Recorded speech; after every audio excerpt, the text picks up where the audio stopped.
This is actually the first time we've ever done a live podcast. That's not true. Like in front of a crowd? Puma. We're not live.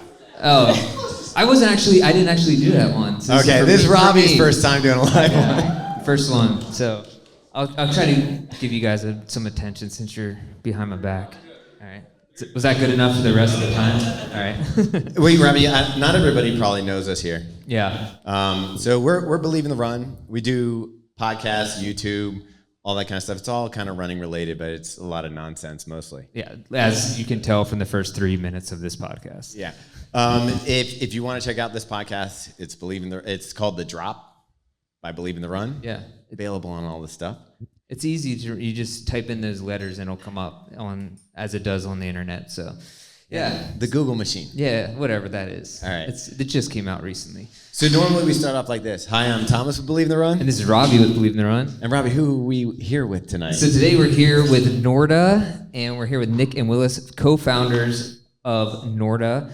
And we're here at Renegade Running in Oakland. And listen to that crowd. For those actually listening to the audio version of this, there's... Ooh, can we get you guys to do it again, and I'll point the mic at you? Oh, yeah, let's do it.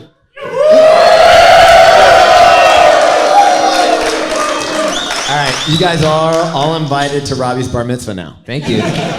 There's like 400 people in this room, right? Yeah, I mean, at least 1,000. At least. Anyway, so today we're going to talk a little bit about Norda. They obviously just came out the Norda 002, their second shoe release, and we want to get into that shoe a little bit and kind of just what the brand is about and what they're trying to do in trail running, because we think it's really cool. We've loved their shoes, both versions of the shoe, and excited to see what they have for the future. So yeah, let's get into it. But let's learn a little bit more about our contestants. Let's learn about it. All right. So if you're hard at seeing, this is Willa over here, and this is Nick, co-founders of Norda. So let's jump into it. You're sitting at home, you got nothing on your feet, and you're like, let's make a shoe. It's true. I'm always barefoot. I'm always barefoot. This is my first podcast, I'd like to say. All right. So, everybody be gentle. I'm very stressed out. Yeah, this is really not Willa's thing. So, guys, thanks for being here. Thank you guys for hosting this, and for all of you for just being here. Like, this is crazy that you guys all turned up, and sincerely thank you. And thanks to Renegade, to Victor, to the entire Renegade team. Thank you all for having us out here. I mean, it's not like Thank you. we flew halfway across the country, but it's really amazing being here. It's like a different country. Yeah. Yeah, we did. It actually is a different. So you guys are in Canada. Yeah. Let's get back to the shoe here. So, it's a weird thing for someone to be like, hey, I'll just make a shoe. So how did you guys start? Go ahead. Look, you don't just start this sort of thing. Like, we've been lifelong shoemakers. We've been making shoes for 24 years. It's our life. And we're also lifelong athletes. And the truth is, running's our thing. And so about 20 years ago, this dream started. And every time we'd go running, Willa would say, can't we make a better shoe? And so the inspiration was we just wanted to make shoes for ourselves. And we wanted to use the best, lightest, strongest, most responsible materials that we could. And that was it. So what kind of shoes were you running in at the time? Do you know? That's always the question. Not to call out any brands out there, but very interested to know what shoes were terrible that you were running in. Thanks, Robbie. Thanks. Put us right on the spot. Okay, so you wanted to dream up something that you loved to run in that felt good under your feet. So, and your brand was born not that long ago, so maybe you can kind of get into exactly how it started, because it was an interesting time to start a shoe brand. Yeah, I think it was something that had been in our minds for years, and when we were all kind of stuck at home during 2020, we actually had the time to really think it through. We were spending a lot of time together at home, and we kind of pulled together a small team of 4 at that point. And we all kind of made it our pet COVID project when we were at home. Yeah, so just building on that, when we started the company, we're a team of 4. We've grown to 8. So we doubled the size of the company in 2 years. But yeah, it was a crazy time. I mean, it was a crazy time. We started the company well before the pandemic, and then all of a sudden the pandemic happened, and it obviously slowed things down, but it sped things up in a certain way because, we were trying to work with materials like Dyneema, and we were trying to work with Vibram. And I think if the world was going at the pace that it is now, we never would have been able to get in touch with these people. So they were just bored at home, sitting on their couches like we were. We all were. They're like, hey, let's start a new shoe project. All right, by a show of hands, does anybody know what Dyneema is? Okay, Those are the real how many of you actually work for Norda? those are the real nerds in the room. Yeah, all right. Yeah, so why don't we go into like why this shoe is different, why you would decide to use the materials you would use, and let's start with Dyneema. What is Dyneema? Dyneema is the strongest, lightest. Its claim is it's the lightest, strongest material on Earth. You know the specs more than me. Yeah, Dyneema is the lightest, strongest fiber on Earth, and it's also now made bio-based. So we just became obsessed. We were like, okay, we turned over every rock. We researched every material from graphene to Dyneema. And when we called Dyneema, they were like, well, you realize like a lot of these big companies have tried, but nobody's really succeeded at making shoes with Dyneema. It's very viscous. You might feel it like in ultralight backpacks. It's used in some of the sails in like the America's Cup racing. It's been used for decades in fishing ropes, like in Norway and Scotland. Like it's Why does that make a good upper for a running shoe? because it's strong, it's durable. You can't break it. Our approach is sort of buy better, not more. And for us, high performance is usually about light and strong. And, our approach to shoemaking is specifically nothing more than it needs to be. And so often, you see shoes that are made with basic textiles, and, they have to put plastic cages over the outside to hold the foot in place. We sort of took an opposite approach, and we said, well, if we're using the lightest and strongest, generally, it should be strong enough to hold everything in place. And so we don't need all these extra things on top. And the word Dyneema just sounds cool. It does. Yeah, confirm. Yeah. And then you've also used Vibram. It's been years. Have no idea how to say the name. Vibram, I think. I think it's Italian, so they could say Vibram. Okay, that's what I go with, but I don't know. I feel like everybody. I always said Vibram, but it's right. Apparently Vibram. Tomato. But so you used the Vibram midsole, which I don't know that to date I can think of another at least running shoe brand that's used that.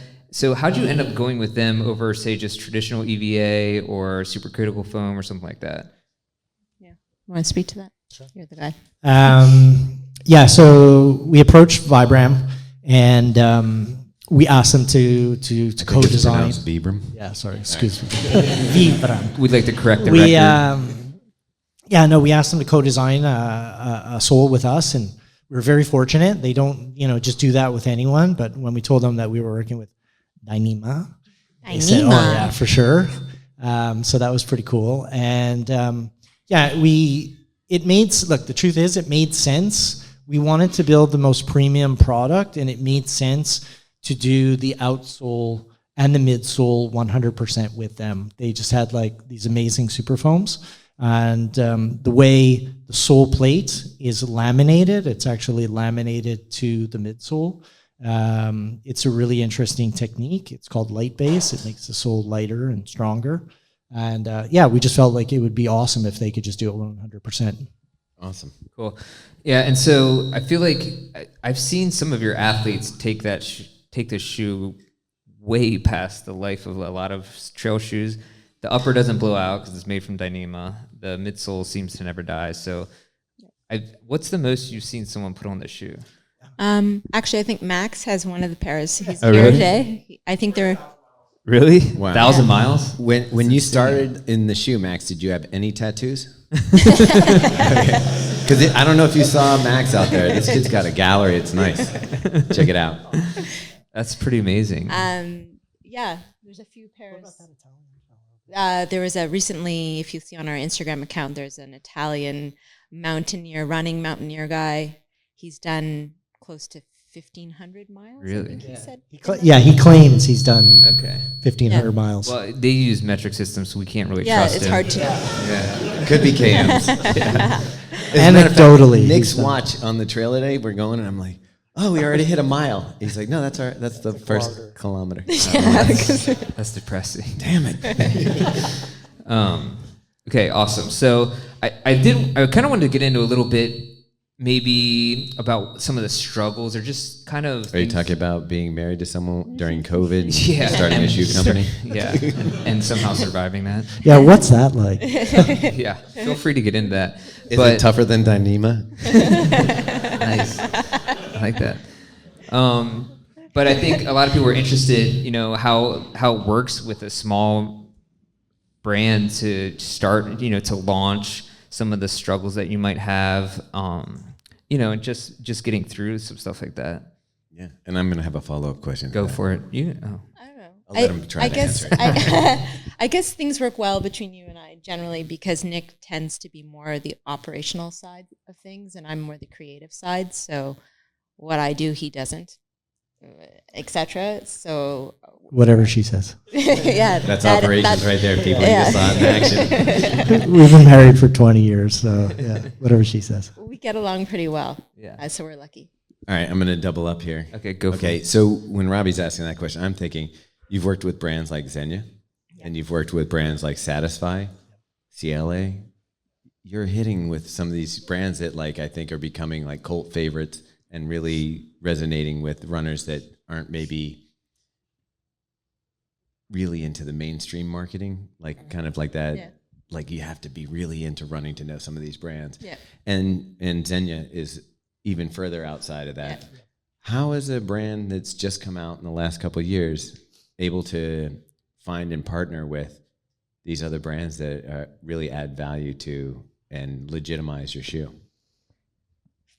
We've been really lucky, I have to say, just really, really fortunate. I think we came to market at a time where trail running was exploding. People couldn't go to the gym, so they were heading outside.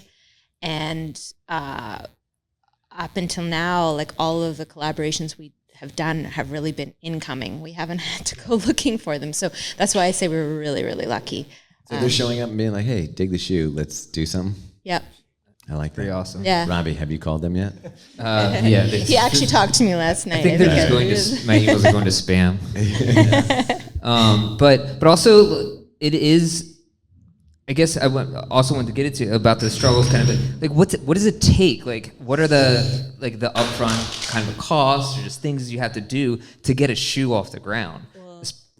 For a small company, for a larger company, it makes sense. But if you're starting a brand, how do you do that? I mean, out of pocket? Well, yeah. Give me I mean, specifics. we were chatting about this yesterday. Your accountant. I mean, to get into footwear, it's not cheap. It isn't. And so I think Nick and I were fortunate that we were at a point in our lives where we had both had previous jobs and made enough. Yeah. And Nick had the experience in shoemaking. That we were able to do it. Yeah. I mean, to make a last, it costs money. Yeah, I'll just be totally transparent with you. I think it's interesting. It's a massive industry, and there's days where we wake up and I'm like, what are we doing? This is insane. There's not one brand in our space that does less than $1 billion. And what are we doing? But we're pretty stubborn and pretty headstrong. And specifically to your question, you don't just decide one day, or maybe you do, that you want to make a shoe. We've been doing this our whole lives, right? So we had the network. We get to be here, fortunately, with all of you today. But it takes a village, guys, and we fortunately get some of the credit. But we have an awesome team. We have an awesome team of 8 people, which were the co-founding team with us. But behind the scenes, there's an incredible shoemaking team that are all in their 40s, 50s, 60s, some very experienced people. We work with like a very tight crew. And they're based between Europe and in Asia. And they're people that Willa and I have known for 23 years, 24 years. Literally, the factory today I was just at 3 weeks ago that's making our shoes is somebody that I've literally known. It was one of the first footwear factories. And I'd like to add that the whole production team is female. Nice. Yeah, this is a really... So that's how things get done. It's true. It's true. Yeah. Yeah. Have you guys had an oh shit moment or like, oh crap, like we're going down, like this is a scary situation that you've been able to pull straight from? You want to talk about that? Yeah, look, we're very honest people. Dyneema is complicated. And the first year, the material was awesome. Everything worked out. And then we had a slight change of material in 2022. Still same thing with Dyneema, but all of a sudden the material, when it arrives at the factory, it just was not sticking. It was more slippery. Yeah. For whatever reason. And and so in total transparency, and it was very random. Some of the pairs delaminated and some didn't. So any person, who contacted us with an issue, we dealt with it accordingly. And we dealt with it accordingly. So it was good because anyone who wrote to us, they were like, hey, I just noticed this happening. Is this normal? And we were like, no, it's not normal. That shouldn't happen. And it was really cool. It actually turned into a very positive experience because they were like, we love the shoes, but we're just not sure if this. I think when you're a small business owner, we learn very quickly, like in those moments, if you can turn the bad into something good, like forging relationship with your customers who are having issues and creating a great relationship, flipping it around, like I think that actually played into the growth of our community in a weird way. Yeah. Interesting. Yeah. Now, could you say the word out again? Out? Yeah, out and about. They're from Canada. I think last night you apologized for saying A, and I was like, no, keep it going. A. I need more of this in my life. Very good. Yeah. All right, so you have to pivot in these situations, and you go and you start designing the new shoe. So I still love the 001. It's still one of my favorites. And the 002 isn't a replacement. Like a lot of people, like when we look at a lot of shoe companies, you have the 1, the 2, the 3, and it just is a replacement, and it's to keep you guys marketing and upgrading the shoe. Mm-hmm. In this particular case, you're trying to create a different shoe for a different use, and not necessarily, like, we're not seeing the 001 go away. No. So can you talk about your philosophy on that? Well, because back to what Nick said originally, buy better, not more. So we don't want people, we want people to keep running in their 001s, but we'd like to think that hopefully they can add the 002 into their arsenal of footwear and use both. What's the main difference between them? Well, primarily like the stack height and they're two very distinct tools for, you get up and you're going to go for your run and you're like, okay, what am I doing today? Okay, so the 01 is really your mid to ultra distance cushion shoe. It's your everyday shoe. It could be your 100-miler shoe if that's what you're into. And then the 002 is really the technical shoe. That's for speed. That's for your vertical up and down, which is exactly the course that Victor put us up for today, and the team that made us run uphill. But it also worked for non-speed. So, for us at the back. But, works for speed and we're very deliberate about what we do, and it takes us at least a year. It took us 2 years to make the first shoe. It took us a year and a half to make the second shoe.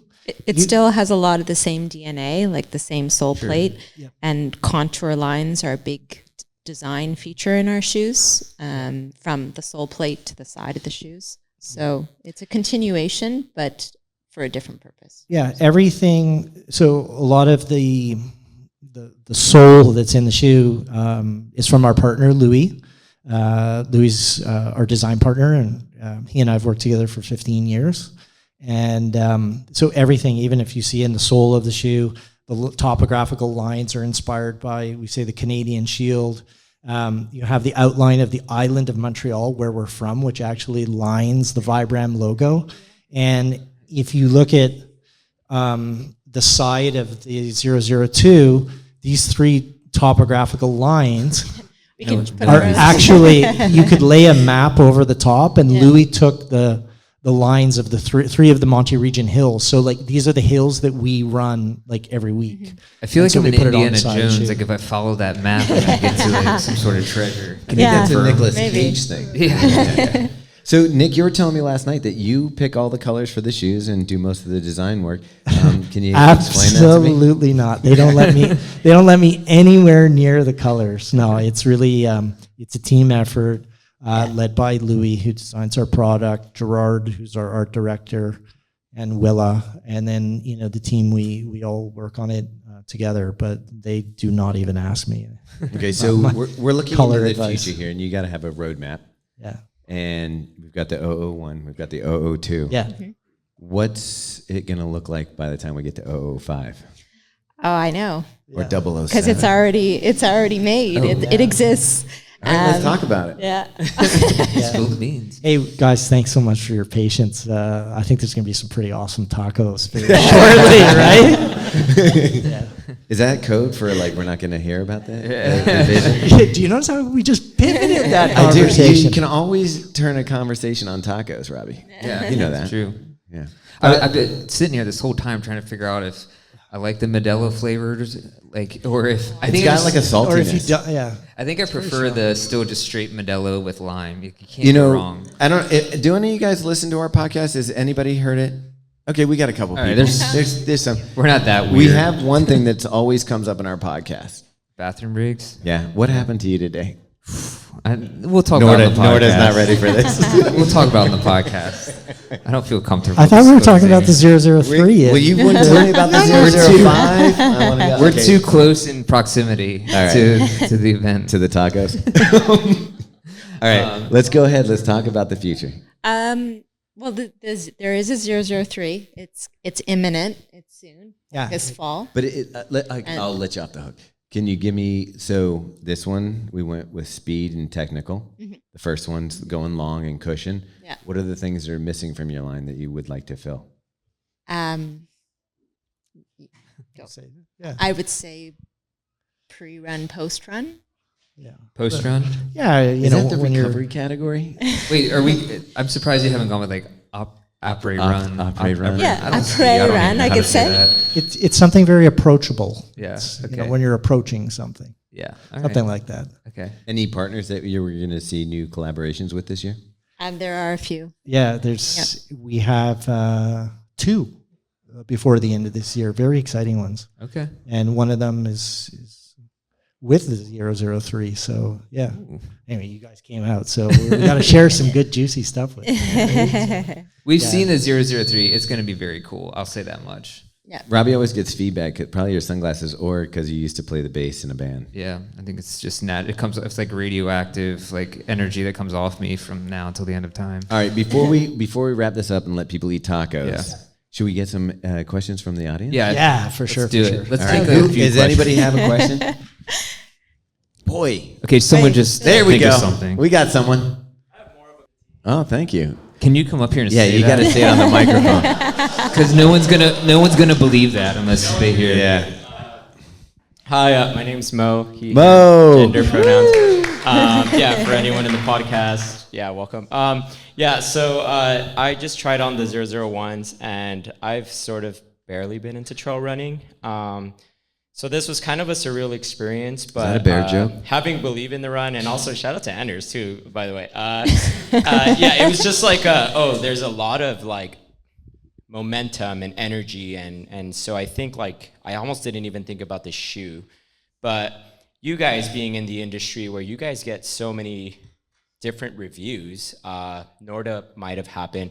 What were your first thoughts, maybe for those who didn't sort of see the 001? And then it's nice to hear, by the way, just like where Norda is pivoting as well, and from a market like standpoint, right? Like I think trail running is becoming a lot more popular in recent time. And so maybe you guys could speak on not necessarily the hype, but the trend that you guys may be following as far as events. I think Oakland in general and Joaquin Miller Park is a very beautiful place to try and test things like this. So thank you guys for also organizing this event. But yeah, if you could just speak more on like what it's like to be in the market and receive things like Norda. And then from the Norda end, like what keeps the creative juices going so that Robbe and Thomas keep receiving these shoes. Yeah. Yeah, thank you for letting us receive the shoes. Yeah, I mean, I would say that like, I think you said, you kind of asked when what were our first thoughts when we got the 001. It's always interesting, I feel like, when we get new shoes from new brands, because you're like, the bar is low. Like, yeah. Because we've had plenty of brands send stuff that we've never even reviewed, because I'm just like, I feel bad just trashing a shoe. We usually give an option. We say, we can review it, or we could give you feedback. Yeah. I actually remember when we first sent a shoe, remember we had a Zoom call, and I was really nervous. I was like, please guys, don't destroy us. And I was, but what's cool is because, you know, you have that history, which we didn't know about, but when we try the shoe is evidence like, okay, they actually know how to make a shoe. And now I actually didn't know until today or this weekend that you had as extensive of a history. And yeah, I think at first thoughts I was very pleasantly surprised about the shoe. I think it took me a little while to warm up to the shoe. Yeah. Like I was telling Nick, so when I first got the shoe, I was like, I knew about Dyneema. I knew it wasn't very flexible. I know it didn't, like, it's not going to expand with your foot. It's not a stretchy fabric. And I wasn't sure, like, with the Vibram midsole, I was like, I don't know. And I just kept wearing it, and I ended up taking it out to Tahoe, actually. I was out on a trip, and I brought, like, 3 trail shoes with me. And I kept rotating them out, and I kept coming back to the Norda 001, and I was like, and I actually brought them because I thought they looked cool and was going to wear them for casual, but ended up loving them on the trail. And that's when it kind of turned for me. So it wasn't like a love at first. Yeah. I think it's a good balance between, like, I like feeling the ground, but also having a nice level of cushion. I felt like this like strikes that perfect balance. So that's what I really love about it. Do you know what I wanted to say about your running today? This is one of the first times you didn't twist your ankle. Everybody give him a little love for that. Because I did it 2 days ago. Yeah. Just one note on that. It's interesting because when you're using materials like this that are really built to last, and you know, we heard the example that Max gave us. Obviously, we wanted to be super comfortable straight out of the box, but it really hits a sweet spot after 100 miles. And from like 100 to 700, like you're really in a sweet spot. Yeah. Do you feel that the midsole foam breaks down a little bit and you get a different feel, or what is it that's doing that? I think the Dyneema also, well, from my experience, the Dyneema, it starts to feel, it's kind of like a leather jacket that you've worn for a while, and it just starts to shape to your foot. And so it's unique that way. But I agree with that point on the foam. It's a foam that's really, we could talk for hours about foams and something I'm really passionate about, but I'm not going to do that to you. But this is a really high quality foam that's really built to last. And so sometimes it might feel a little bit firmer straight out of the box, but once you hit that sweet spot after 100 miles, like you'll be in it until about 700. So that is true about the Dyneema, because that is the feeling. I was wondering, because I love the feel, the way that's probably my favorite thing about the shoe is the fit of it, and I couldn't figure out why it fits so well. But that totally makes sense now that you say that. Yeah, like an old pair of jeans. Yeah, it really does. Okay, any other questions? Maybe like take 1 or 2 more. I feel like everybody's ready to drink. Yeah. Or 0 and get some tacos. Oh, we got one. Just barge through those. We're going to let her ask a question even though she's got a Yankees hat on. Yeah, I don't know why. It's disgusting, but all right. Nobody look at my hat. All right, listen. You can buy a Renegade hat. I believe they are selling CLA and other products here. I'll look into the deals later. My question is, you keep alluding to your history in shoemaking, and I'm curious what that is, but mostly I'm curious why you started making shoes back in the day. For the very beginning? Yeah. Why did you start doing something like he's Italian. What's your origin story? He's a cobbler. Almost. Peach cobbler. The story in a nutshell is my father was a slipper maker and a shoemaker, and all of his friends were shoemakers. And as a child growing up in the late 70s, 80s, it was at the time where like shoemaking in Asia was really growing, and all of my dad's friends would come back with their samples. And I had like all of the coolest shoes as a kid. And I got into it that way. And I was just a shoe lover. I like had a lot of pair of shoes. But then this is actually the second company that Willa and I have started together. We brought a Spanish brand called Pretty Ballerinas. They're beautiful handmade shoes from Spain, and we brought that brand to Canada and North America back in 2009. And we grew that company and built it, and then we sold it back in 2015 to the parent company. Nice. So it was a good that was a good learning experience for me on how to run a small business, because we actually had a store like Victor does here, and so there was a lot to learn from that. Yeah, and we were we were in our early 40s, mid 40s, so we had a significant amount of experience. You know, when we started Norda. All right. Anyone else? We have maybe one more. We got one back here. One more. I think it's the DFL. Oh, yeah. It's Ryan. Ryan, the DFL. Okay. Ryan had to work for that one. Yeah. Just for the record, it was not DFL. People behind Hey, do you want the shoe? Do you want the shoe or not, Ryan? Don't argue out of it. I talked with Nick briefly about this, but I think the thing to be applauded is in the mass number of shoes that are out there is the over branding, and I think it's just a very strong sentiment that like you guys have had the simplicity of a shoe that is like top end, performs well, but the minimalization of branding. So that's awesome, and I'm just curious to hear a little bit more about why you guys chose to not go so blatantly logo big on that. I love it. I want to hear it from you. Meanwhile, Willa's wearing a hat with a giant Norda across it. So this hat. That hat was never approved, by the way. No, it's a one of a kind. So this hat was made kind of like. Give it to the Yankee girl. Yeah, it was made only for me as a joke, and we did it on purpose to like annoy our art director, because he is like crazy about font and typeface and size. I would have gone with Comic Sans then. Comic Sans Norda. Let's do it. Papyrus. So we made this hat to like bother him, and I still wear it because it brings me luck. But no, I think it's just our taste, I guess. Like we've always liked more simplistic things and smaller logos and things that are discreet. I think the word is quiet fashion, or they're calling it, what's the word they're calling it? I thought that was a little stealth wealth. Stealth wealth.